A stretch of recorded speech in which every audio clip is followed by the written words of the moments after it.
Hello friends, welcome back to my channel early learn with দিদি। আর বন্ধুরা, আজকে তৃতীয় শ্রেণীর কিশলয়ে নৌকাযাত্রা কবিতাটি অর্ধেক কোয়েশ্চেন আনসার আমরা সলভ করেছি। আজকে বাদবাকি কোয়েশ্চেন আনসারগুলো সলভ করব।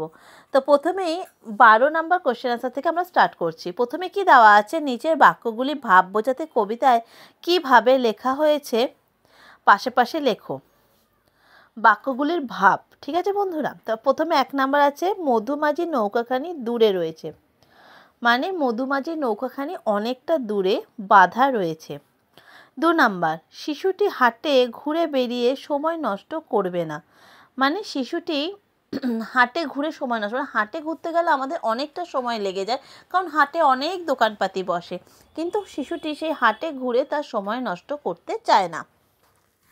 তারপরে আছে শিশুটির ভয়, তার মায়ের মন খারাপ হতে পারে। এখানে শিশুটির মনে একটি ভয় হচ্ছে এবং কষ্ট হচ্ছে যে তার মায়ের, সে বনবাসে যাবে বলে তার মায়ের কষ্ট হবে। 4 নাম্বার শিশুটি কিন্তু একা যাবে না, শিশুটি তার সাথে তার 2 বন্ধুকে নিয়ে যাবে, সে একা যাবে না। সেদিন তারা সন্ধ্যার পরে ফিরে আসবে, তার মানে শিশুটি সেদিন থাকবে না কোথাও, সেদিন তারা সন্ধ্যার মধ্যেই ফিরে আসবে। 13 নম্বর প্রশ্ন, ঘটনার ক্রমানুসারে সাজিয়ে লেখো। 1 নম্বরে বলা হচ্ছে শিশুটি মনে 7 সমুদ্র 13 নদী পেরিয়ে যাওয়ার 7 জাগে। 2 নম্বর নৌকাটি পেলে সে তাতে 100টা দাঁড় এঁটে 4টে 5টা 6টা পাল তুলে দেবে। ফিরে এসে তার মাকে গল্প শোনাবে। মধুমাঝি নৌকাখানি পাটে বোঝাই হয়ে রায়গঞ্জের ঘাটে বাঁধা আছে। আর 5 নম্বর হচ্ছে ভোরের বেলা সে তার নৌকো ছেড়ে দেবে। একদম প্রথমেই হবে এটি, শিশুটির মনে 7 সমুদ্র 13 নদী পেরিয়ে যাওয়ার 7 জাগে। তাহলে 1 হচ্ছে 7 সমুদ্র পেরিয়ে যাওয়ার 7 জাগে। 2 নাম্বার হচ্ছে সে মধুমাঝি নৌকাখানি পাটে বোঝাই হয়ে রায়গঞ্জের ঘাটে বাঁধা আছে। 3 নাম্বার হচ্ছে নৌকাটি পেলে সে তাতে 100টা দাঁড় এঁটে আর 4টে 5টা 6টা পাল তুলে দেবে। তারপরে সে ভোরের বেলা তার নৌকা ছেড়ে দেবে। আর লাস্ট হচ্ছে ফিরে এসে তার মাকে গল্প শোনাবে। এবার চলে যাই পরের পাতায়। 14 নম্বর প্রশ্নে বলা হয়েছে বাক্যটি বাড়াও। তো 1 নম্বরে আছে মধুমাঝির নৌকো। কেমন নৌকো? মধুমাঝির নৌকো পাটে বোঝাই করা। 2 নাম্বার আছে পাল তুলে দিই। কিসে আর কটা? 100টা পাল তুলে দিই। 3 নাম্বার হচ্ছে আমি যাব কোথায়? আমি যাব 7 সমুদ্র 13 নদীর পার নৌকায় করে। ফিরে আসতে সন্ধে হয়ে যাবে। কোথা থেকে? রাজপুত্র দেশ থেকে ফিরে আসতে তার সন্ধে হয়ে যাবে। 5 নম্বর গল্প বলবো। কিসের গল্প? সে তার পুরো ঘুরে ফিরে আসার গল্প তার মাকে সে বলবে। 15 নম্বরে আছে কবিতায় শিশুটিকে মধুমাঝি নৌকাটি দেওয়া হলে সে কি করবে তা কবিতাটি পড়ে তোমার নিজের ভাষায় 8-10টা বাক্যে লেখো। আর 16 নম্বর আছে বন্ধুদের সঙ্গে তোমার হয়তো কোথাও একদিনে বেড়াতে যাওয়ার ইচ্ছা হয়েছে, সেটা লেখো। তো বন্ধুরা, আর তো সেরকম কিছু নেই। এবার 16 নম্বরের প্রশ্নটা তো আমি তোমাদের কাছে কোনো ডিসকাস করছি না, কারণ এটা নিজেদের অভিজ্ঞতায় তোমরা যে কোনো একটা কিছু লিখবে, যে কোনো ঘুরতে যাওয়ার অভিজ্ঞতা লিখবে। আমি আগে 15 নাম্বারটা ডিসকাস করে নিই, তারপর 16 নাম্বারে আসছে। ঠিক আছে? শিশুটি মধুমাঝির নৌকাটি দেওয়া হলে শিশুটিকে সে কি করবে?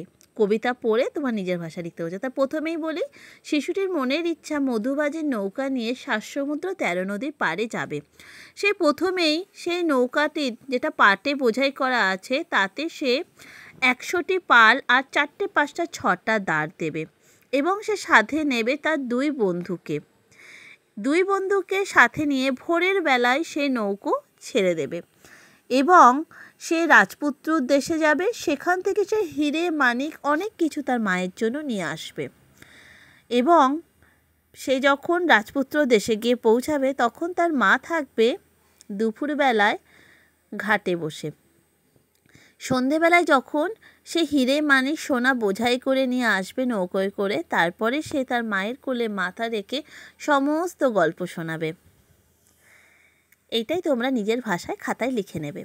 আর 16 নম্বর আছে বন্ধুদের সঙ্গে তোমার হয়তো কোথাও একদিনের জন্য বেড়াতে যেতে ইচ্ছে করছে, সে কথা তুমি তোমার অভিভাবক বা অভিভাবককে কীভাবে জানাবে তা 5টি বাক্যে লেখো।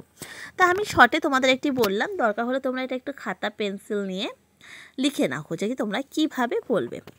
তা প্রথমেই তোমরা তোমার মা বাবাকে জানাবে যে এখন চলছে গরমের ছুটি, তাই বন্ধুদের সাথে একটু আমরা একদিনের জন্য কোথাও ঘুরতে যেতে চাই। যদি তোমাদের অনুমতি থাকে তাহলে আমরা আমাদের পাশের গ্রামে বা পাশে কোনো পার্ক বা পাশে কোনো সুন্দর খেলার জায়গা, যে কোনো একটা জায়গার নাম তোমরা লিখবে তোমাদের কাছাকাছি, সেখানে একদিনের জন্য ঘুরে আসতে চাই বন্ধুদের সাথে। সেখানে আমরা যাওয়ার সময় কিছু খাবার নিয়ে যাব, যা আমরা রাস্তায় খেতে পারবো, এবং সেখানে পৌঁছে আমরা কিছু খাবার খাবো, এবং আমরা সাথে নেব প্রয়োজনীয় জলের বোতল এবং প্রয়োজনীয় কিছু জিনিস। যদি তোমাদের অনুমতি থাকে তাহলেই আমি আমার বন্ধুদের সাথে একদিনের জন্য ঘুরে আসব। যদি তুমি চাও তাহলে তুমিও আমাদের সাথে আমাদের অভিভাবক হিসেবে চললেই যেতেই পারো, এবং তাতে আমরা আরও আনন্দের সাথে দিনটা কাটাবো। তো বন্ধুরা এরকমভাবে মা বাবাকে জানাবে, ঠিক আছে? আর আজকের মতো এতটুকুই থাকলো। আশা করি এরকম কোয়েশ্চেন তোমাদের থাকবে না পরীক্ষায়। 16 নম্বর প্রশ্ন, যেটা আমি তোমাদের লাস্টে বললাম। তোমরা এখন যথেষ্টই ছোট, একা কোথাও যাওয়ার দরকার নেই, সবসময় মা বাবার সাথেই যেখানে যাওয়ার যাবে। আজকের মতো এতটুকুই থাকলো। আবার দেখা হবে কালকে নতুন কোনো চ্যাপ্টারের সাথে। ভালো লাগলে লাইক করো, সাবস্ক্রাইব করো। Tata, bye bye.